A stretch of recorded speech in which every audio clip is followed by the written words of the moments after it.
Assalomu alaykum. Hurmatli kanalimiz mehmonlari hamda obunachilari. Kanalimizga xush kelibsiz. Siz bilan eng so'nggi sport yangiliklarini yetkazib beruvchi FIFA 90+ kanali.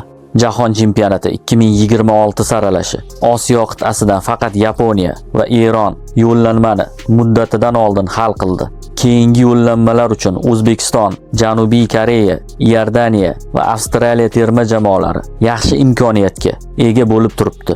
Birlashgan Arab Amirliklari, Iroq, Ummon, Saudiya va Indoneziya kabi jamoalarda ham to'g'ridan-to'g'ri yo'llanma uchun kichik bo'lsa-da imkoniyat saqlanib qolgan. A guruhida 8-turda qayd etilgan natijalar: Qirg'iziston Qatar 3-1, Eron O'zbekiston 2-2, Shimoliy Koreya Birlashgan Arab Amirliklari 1-2. Tehrondagi uchrashuvda ehtimoliy g'alaba ham O'zbekistonga yo'llanmani taqdim eta olmasdi.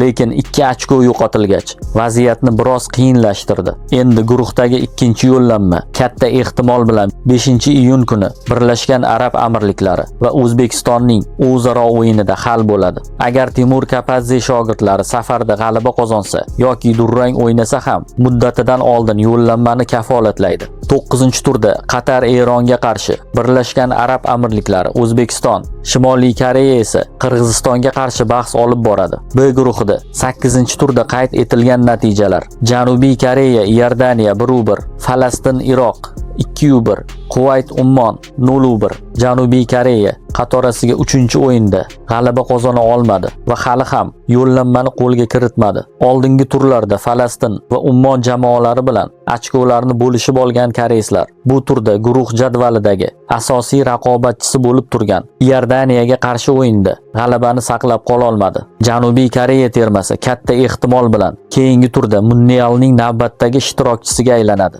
Buning uchun Iroq maydonida yutqazmaslikning o'zi yetarli. 9-turda Iroq Janubiy Koreya, Ummon Iordaniya, Kuvayt esa Falastinga qarshi bahs olib boradi. S guruhi 8-turda qayd etilgan natijalar: Yaponiya Saudiya Arabistoni 0-0, Xitoy Avstraliya 0-2, Indoneziya Bahrayn 1-0. Bu guruhda Yaponiya o'tgan turdayoq yo'llanma masalasini hal qilgan va Saudiya bilan o'yin kunchiqar mamlakat vakillari uchun quruq rasmiyatchilik sifatida o'tdi va yakuniy hisob ham shunga yarasha bo'ldi.